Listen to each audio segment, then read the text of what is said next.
स्वागत है हमारी practice session series video number 4 में। हम पहले 3 वीडियो ऑलरेडी कवर हो चुके हैं, जो बेस्ड ऑन पहली वीडियो जीएसटी पे थी, सेकंड टीडीएस पे and third one is PNL पे।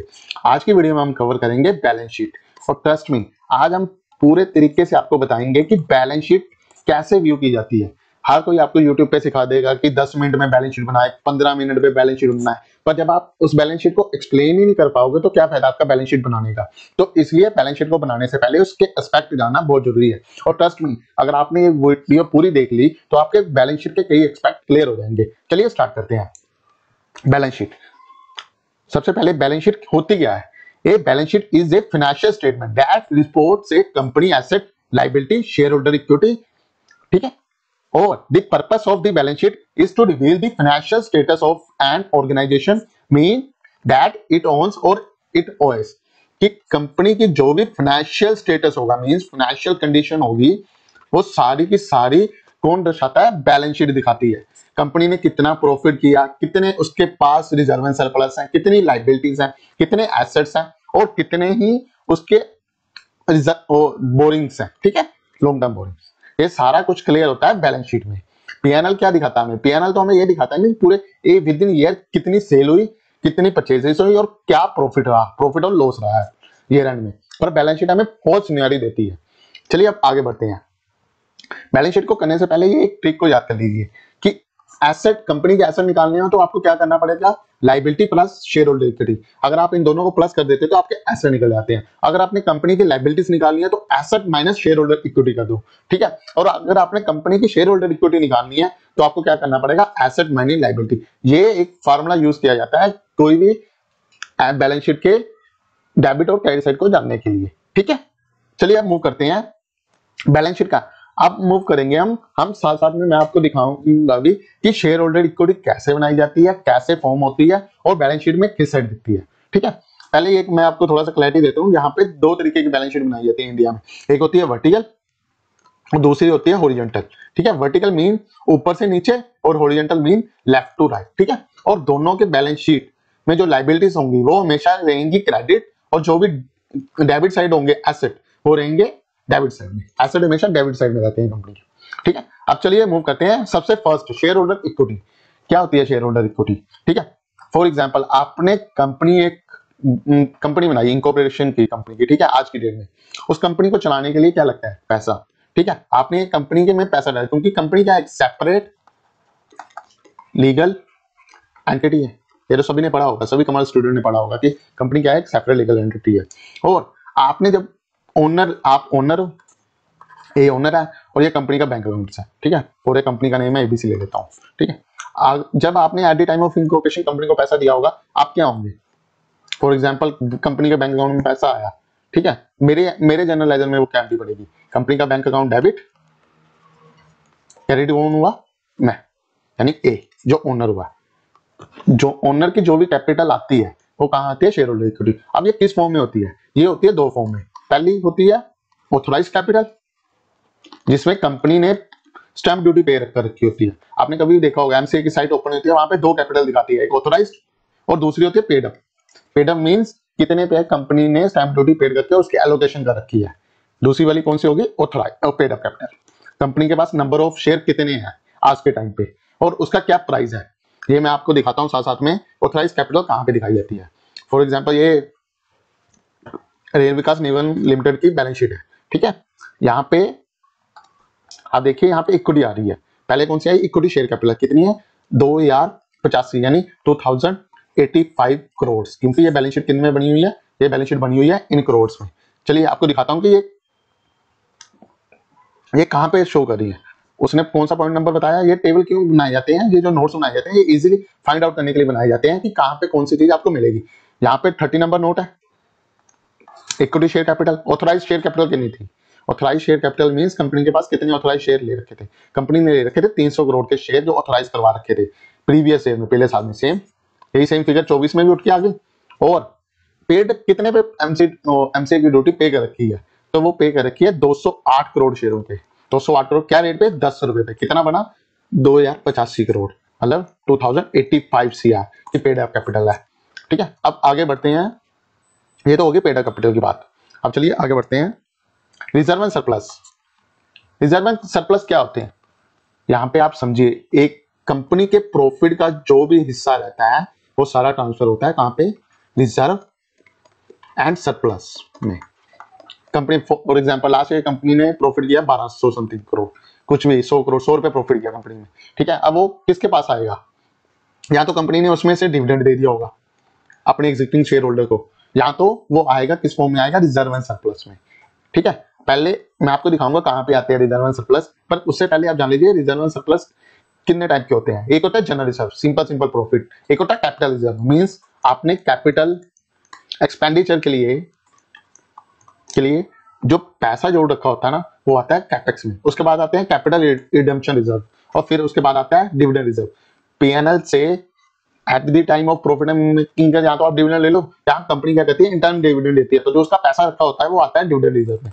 इसको आगे ही फॉर्म है, बट अभी हम हालांकि हम समझेंगे ऊपर से जनरल नॉलेज लेंगे, क्योंकि अगर बैलेंस शीट को डेप्थ में समझना तो इसके लिए तो पूरी अकाउंटिंग क्लास 30 दिन की चलती है, एक चीज कैसे रिजर्व फॉर्म होता है, किस फॉर्म में होते हैं, तो ऐसे में बहुत टाइम, बट हमें थोड़ी सी बेसिक नॉलेज लेनी है फॉर गेटिंग ए जॉब। और जॉब तभी मिलेगी जब आपके एस्पेक्ट क्लियर होंगे, आपके पॉइंट क्लियर होंगे और आपका एम क्लियर होगा।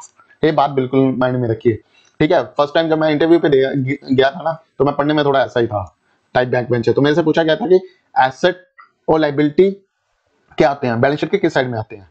साइड तो मेरे को मैंने बता दी थी, डेबिट और क्रेडिट में। मेरे से पूछा गया था एक क्वेश्चन और कि अगर मैं एसेट से लायबिलिटी माइनस कर दूं तो क्या निकलेगा, तो मेरे को आंसर नहीं पता था। आज की डेट में मेरे को आंसर पता है कि अगर मैं एसेट से लायबिलिटी माइनस कर दूंगा तो इक्वल टू होगा शेयर होल्डर इक्विटी। पर ये चीजें हमें माइंड में रखनी पड़ती हैं फॉर गेटिंग एन इंटरव्यू। अब उसके बाद बढ़ते हैं हम, यहाँ पे मैं पहले आपको दिखाता हूँ रिजर्व एंड सरप्लस, ये प्रॉफिट का ही पार्ट होते हैं। अब प्रॉफिट कैसे दिखाया जाता है आपको दिखाता हूँ। यहाँ पे अदर इक्विटी करके एक आ रहा है, ये है, पहले यहाँ पे क्लियर कर दूं। अदर इक्विटी करके आ रहा है 5782 करोड़, ठीक है, यानी 5700। अब ये कहां पे आ रहा है बैलेंस शीट में?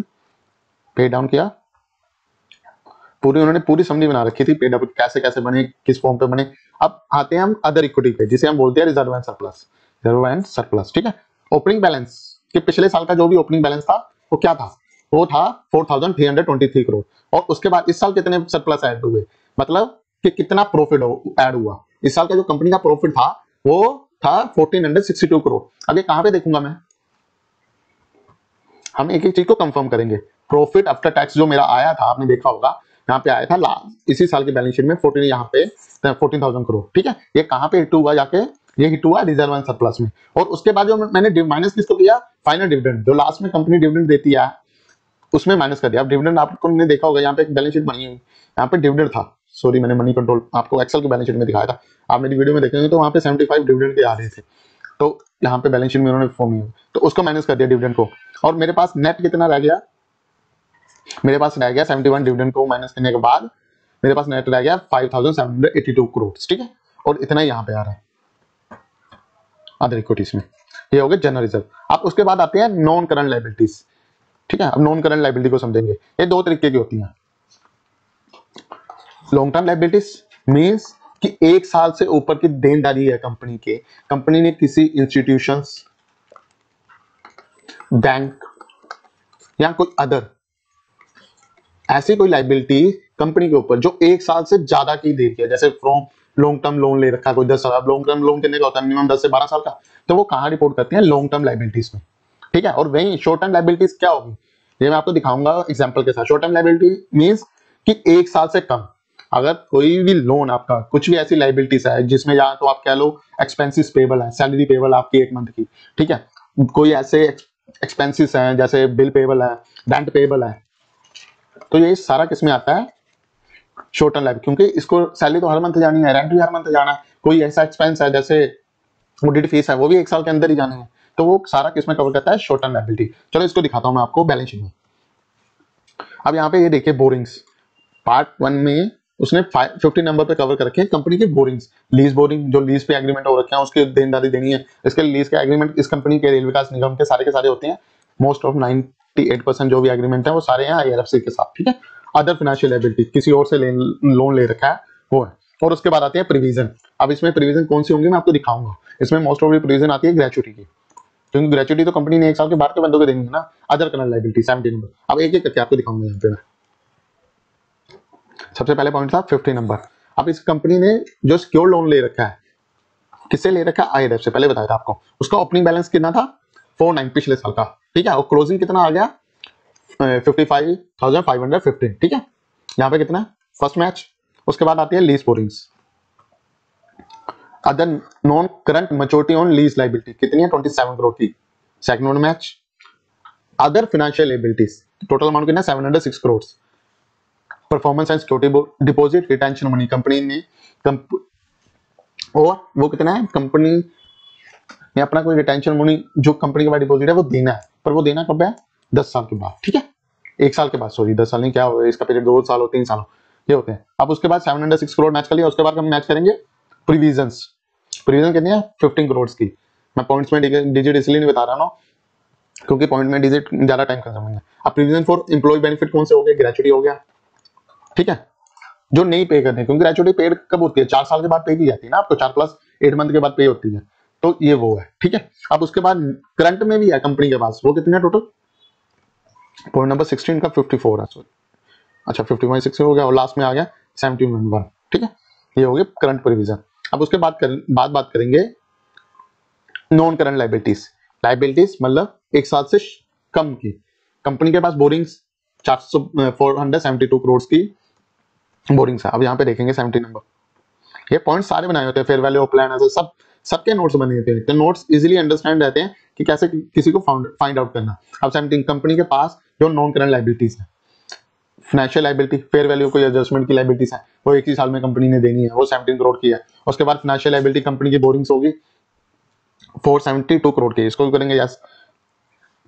1 साल की जो उधारी होती है, जो मान लो 1 साल किसी से माल आया और विद इन इस साल उसको पेमेंट करनी है। फॉर एग्जाम्पल मेरे एक वेंडर है, मैंने उसे कुछ परचेसेस लिए, कुछ भी एक आइटम ले लिए, ABC आइटम ले ली। अब मेरे को उसकी पेमेंट कितने दिन में करेंगे? ज्यादा से ज्यादा 30, 60, 90 दिन के अंदर मेरे को उसकी पेमेंट करनी पड़ेगी एज पर टर्म एग्रीमेंट। अगर 90 दिन का उसके साथ एग्रीमेंट है तो 90 दिन के बाद पेमेंट। पर वो कितनी, कौन सी बोरिंग में आएगा? शॉर्ट टर्म बोरिंग्स में। अगर विद इन, सिंपल सा कंसेप्ट हमें याद रखना है कि जो भी बोरिंग्स हमारी 1 साल से कम रहेंगी वो सारी की सारी आती है नॉन करंट लाइबिलिटीज में, ठीक है। उसके बाद आते हैं हम लीज की लाइबिलिटीज है, कंपनी की ट्रेड्स पेबल है, जो कंपनी ने अपनी उधारी देनी है। माइक्रो एंड स्मॉल एंटरप्राइजेस को, MSME वेंडर है जो। अब MSME वेंडर का क्या क्या मतलब क्या होता है? माइक्रो स्मॉल एंटरप्राइजेस का, इन वेंडर्स को हमें 45 दिन के अंदर पेमेंट करनी पड़ती है। इसका कॉन्सेप्ट मैं आगे बताऊंगा, एक स्पेसिफिक वीडियो लेकर आऊंगा MSME के ऊपर, ठीक है। उसके बाद आती है बोरिंग, सारे मैच है 252 करोड़, सॉरी 252, 280 और प्लस 4.1, ठीक है। दोनों को अलग अलग कैटेगराइज कर रखा उन्होंने। और other financial liabilities, other financial liabilities में क्या है? ठीक है, अनपेड डिविडेंड हो गया, ठीक है, प्रोविजन फॉर PLI, कोई केस वगैरह लगा होगा, ठीक है, और provision for special performance award किसी को देना होगा, स्पेशल परफॉर्मेंस, अदर लायबिलिटीज, ये सारी कितनी है? टोटल है 1400 करोड़ की, यहाँ पे 1400 करोड़ मैच, ठीक है। अब उसके बाद आता है अदर करंट लायबिलिटीज। अब ये तो सारी लायबिलिटी, अब पूछोगे आप अदर करंट लायबिलिटीज कौन सी होती है, ठीक है। फॉर एग्जांपल यहाँ पे पहले मैं आपको टोटल मैच करवा देता हूँ, 2320 करोड़, ठीक है। अब यहाँ पे ये देखिए आप, स्टेचुरी लायबिलिटी, कुछ भी लायबिलिटी जो विद इन ईयर आपको पे करनी है वो सारी आएंगी अदर लायबिलिटीज, और सॉरी करंट लायबिलिटीज में, ठीक है। ये हो गया लायबिलिटी का कॉन्सेप्ट। अब आगे बढ़ेंगे हम एसेट। अब एसेट कितने तरह के होते हैं? नॉन करंट एसेट और अदर करंट एसेट। मतलब इसके कैटेगराइज में करता हूं आपको, यहाँ पे आपको इजी रहेगा आपके लिए समझने के लिए। Non current asset, property plant and equipment, जो भी रहेगा वो रहेगा अदर नॉन करंट एसेट में। राइट टू यूज एसेट मतलब क्या रहा? राइट टू यूज मतलब आपके कॉपीराइट्स हो गए, आपकी गुडविल होगी, ठीक है, होता है ना कंपनी की गुडविल पे भी गुडविल होती है, उनको आप बाय करने जाते हो। फॉर एग्जांपल मैंने मैकडोनल्ड की फ्रेंचाइजी लेंगे तो मेरे को इतने पैसे देने पड़ेंगे। और कंपनी के पेटेंट्स, इन सबकी क्या होती है? वैल्यू। वैल्यू किस फॉर्म में होती है? इंटेंजिबल फॉर्म में। उसके बाद capital work in progress. For example मैं बिल्डिंग बना रहा हूँ, कोई 25 मान लेगी, ठीक है, 25 फ्लोर है उसमें, और वो बिल्डिंग 1 साल में बन जाएगी? नहीं, वो कितने साल लग जाएंगे उसको? 3 साल में। पर मेरा खर्चा तो हो रहा है ना, वो खर्चा कहाँ रिपोर्ट होगा? कैपेक्स में। जब तक वो बिल्डिंग बन के इस वाले सेक्शन से यहाँ मूव नहीं करेगी, वो कहाँ पे रहेगी? यहाँ पे कैपेक्स में, इसे बोला जाता है कैपेक्स। और अदर इंटेंजिबल एसेट, ठीक है। और कोई ऐसी इन्वेस्टमेंट जो मोर देन 1 साल से ऊपर हो, वो सारी आएगी नॉन करंट एसेट में। और करंट एसेट में क्या आता है, प्रोजेक्ट बोलते हैं प्रोग्रेस, जो प्रोजेक्ट 1 साल के अंदर ही कंप्लीट हो जाने हैं वो सारे किसमें आ जाएंगे, इसमें। फाइनेंशियल एसेट्स जो भी कैश और कैश के आइटम्स है, फॉर एग्जांपल मेरे ट्रेड रिसीवेबल है, कुछ भी है, वो अगर 1 साल के अंदर उनकी पेमेंट आ जानी है तो वो सारे के सारे रहेंगे करंट एसेट्स में। जैसे लोन है, मैंने किसी को लोन देखा, वो मुझे पता है 1 साल में पैसा आ जाना है। बैंक बैलेंसेस हैं, ठीक है, जो कैश और कैश के अलावा, फॉर एग्जांपल मैंने एफडी करवा दी, कंपनी में क्या होता है एफडी करवा देते हैं जब बचे हुए पैसे को पता है मुझे 1 साल में मेरा खर्चा है 20 करोड़ का, मेरे बैंक में पड़े हैं 40 करोड़, ये 20 करोड़ नेक्स्ट मंथ के लिए, तो मैं क्या करूंगा, मैं इस 20 करोड़ को एज ए एफडी यूज कर लूंगा। कंपनी में एफडी की पॉलिसी बहुत ज्यादा चलती है, आपने शार्क टैंक में भी देखा होगा, कोई न्यू इन्वेस्टर आता है पिच करने के लिए, तो वो बोलता है कि मेरे पास इतना कैश पड़ा हुआ है as a in the form of FD. और उसके बाद आते हैं ट्रेड रिसीवेबल और लीज रिसीवेबल, ये सारा कवर होता है करंट एसेट्स में, ठीक है, कहां कवर होता है, करंट एसेट्स में। अब ये कहां कहां पे रिपोर्ट होते हैं ये देखता हूं। अब इसके बाद मैं आपको ये भी सिखाऊंगा कि इनकी लिंकिंग कैसे करते हैं। फॉर एग्जांपल अगर मैंने कोई चीज परचेज की, ठीक है, मेरा संडी कैरेक्टर खड़ा हो गया, संडी कैरेक्टर किस फॉर्म में मूव होगा, मैं आपको एग्जांपल के साथ ही समझाता हूं, यहां पे समझाता हूं आपको। फॉर एग्जांपल मैंने कुछ चीज परचेज की 100 रुपए की उधारी पे, ये बैलेंस शीट है, यहाँ लाइबिलिटी है, यहाँ एसेट है और यहाँ पीएनएल है, ठीक है, ये इस फॉर्म को पीएनएल कर देता हूँ, ठीक है।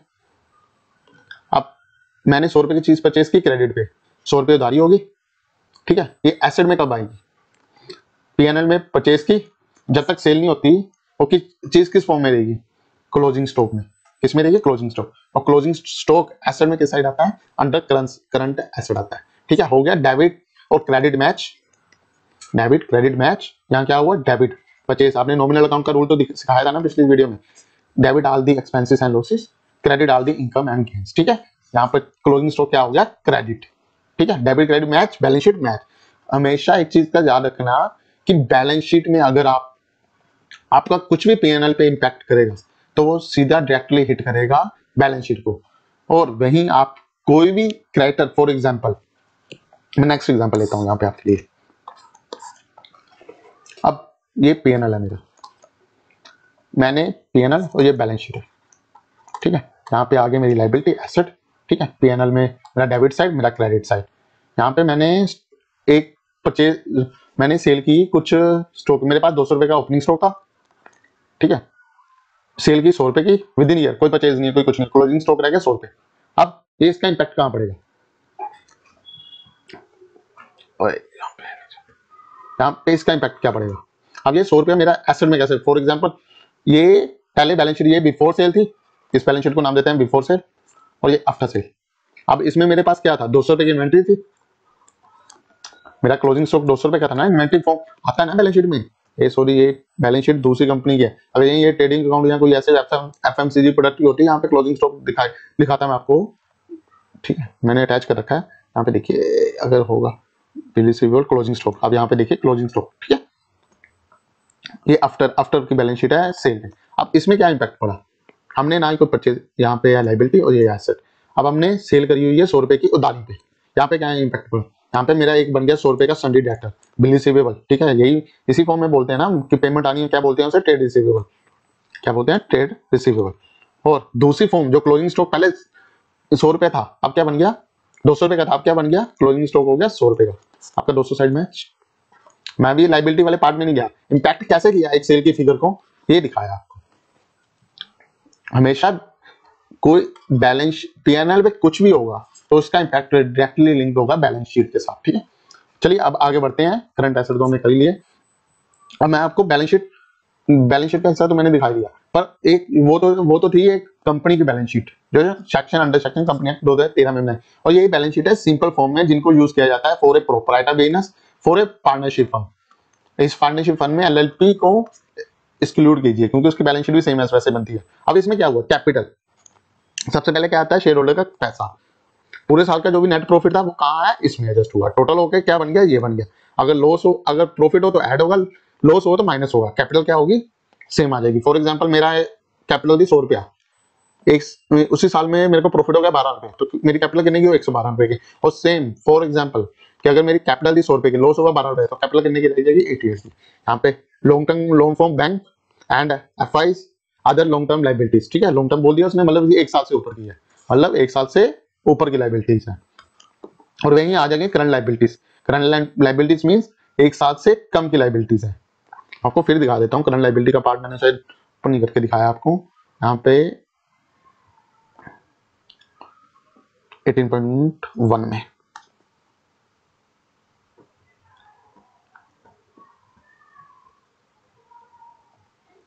जो भी मेरे ट्रेड्स पेपर देंगे वो सारे के सारे जो भी विद इन ईयर में देंगे वो सारे कहाँ पे आएंगे, हमारे आएंगे करंट लाइबिलिटीज में, ठीक है। उसके बाद आते हैं fix asset. Fix asset total, ठीक है, लैंड पे कोई डेप्रिसिएशन, बिल्डिंग में लगी डेप्रिसिएशन, हम डेप्रिसिएशन को कहां से उठा के लेकर आए। अब डेप्रिसिएशन की एंट्री सीखिए, सिंपल सी, ये पीएनएल, फिर यहाँ पे एक पीएनएल बनाते हैं, ये डेबिट साइड, ये क्रेडिट साइड, ठीक है, यहाँ पे बैलेंस शीट। अब यहाँ पे ये है बिफोर और ये आफ्टर, ठीक है, बिफोर तो आफ्टर का इंपैक्ट नहीं है आई थिंक यहाँ पे, तो इसलिए एक ही बनेगी। यहाँ पे पीएनएल में क्या हुआ, डेप्रिसिएशन का खर्चा बुक किया मैंने 100 रुपए से, ठीक है। अब इसका इंपैक्ट बैलेंस शीट पे कहां पड़ेगा, फॉर एग्जांपल मेरे पास एसेट से 100 रुपए के, 1000 रुपए के, 100 रुपए का डेप्रिसिएशन हुआ तो क्या इंपैक्ट रह गया 900 रुपए, प्रॉफिट कम हो गया 100 रुपए, माइनस 100 रुपए प्रॉफिट आ गया। अब इसका इंपैक्ट कहां पे आएगा, यहाँ पे 100 रुपए यहाँ से कम हुआ, 100 रुपए था, 1000 रुपए थे मेरे एसेट, ओपनिंग डेप्रिसिएशन लगी 100 रुपया, बैलेंस रह गया 900 रुपया। और यहाँ पे इंपैक्ट हुआ, कैपिटल थी 1000 रुपए की, लॉस हुआ 100 रुपए का, बैलेंस क्या रहेगा 900। हमेशा डेबिट और क्रेडिट मैच करेंगे जब भी आप किसी भी कोई भी एक आइटम को, पीएनएल की कोई भी एक आइटम को आप करोगे तो उसका रिप्लिकेट रहेगा। आपको सिखाया था ना कि each and every account relevant to, अगर नॉमिनल अकाउंट, रियल अकाउंट और पर्सनल अकाउंट की जो भी लिंकें देंगी वो सारी पीएनएल और बैलेंस शीट के साथ रहती है। और उसके बाद intangible asset, intangible asset means जो एसेट एक जगह से दूसरी जगह पर मूव नहीं कर सकते, ठीक है, जैसे गुडविल, पेटेंट, कॉपीराइट और अदर करंट एसेट एक साथ, जिसको हम एक साल में यूटिलाइज कर सकते हैं, ठीक है। Cash on hand, cash on bank, सन्डी debtor, bill receivable, prepaid expenses. Prepaid expenses means कि जो आपने एक्सपेंसेस तो पिछले साल के थे, एक्सपेंसेस पूरी आने वाले इस साल के हैं, बट आपने आज की डेट में एडवांस में पे कर रखे हैं, तो वो कहाँ पे करते हैं, वो करते हैं करंट एसेट्स में, ठीक है। और यहाँ पे मैं अपने सेशन को खत्म करता हूँ, आज की वीडियो में इतना ही। अब इस सीरीज के जो हम कर रहे हैं, प्रैक्टिस सेशन की सीरीज है, जो पहली सीरीज है मेरी, इसकी 4 वीडियो ऑलरेडी कंप्लीटेड हो चुकी हैं, जिसमें हमने जीएसटी, टीडीएस, पीएनएल और बैलेंस शीट को समझ लिया। अब मेरी कल लास्ट वीडियो आएगी इस सेशंस की, जो रहेगी कैश फ्लो पे। मैं आपको बेसिक समझा दूंगा कि कैश फ्लो कैसे बनाया जाता है कंपनीज में। और उसके बाद अगर मेरे को आपका रिस्पॉन्स अच्छा लगा, तो अगर आपकी तरफ से रिस्पॉन्स अच्छा आया तो फिर मैं आपको एक्सेल, रेशियोज और अदर चीजें जो एज ए अकाउंटेंट यूज कर सकता है वो आपको पूरा कंप्लीटली गाइड करूंगा। बट इसके लिए आपको मेरी हेल्प करनी पड़ेगी, जाके आपको वीडियो को लाइक, शेयर और सब्सक्राइब करना पड़ेगा अपने दोस्तों के साथ, ताकि इस चैनल को हेल्प मिल सके ग्रो करने के लिए, ठीक है। आज की वीडियो के लिए इतना ही। Thanks for watching.